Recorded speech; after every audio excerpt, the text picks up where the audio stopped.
अस्सलामुअलैकुम। सकलैन साबरी से मुखातिब रिपोर्ट।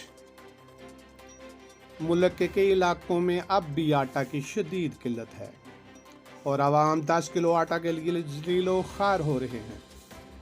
बाज़ औक़ात तो लोग बहम दस्तो गिरबान हो जाते हैं।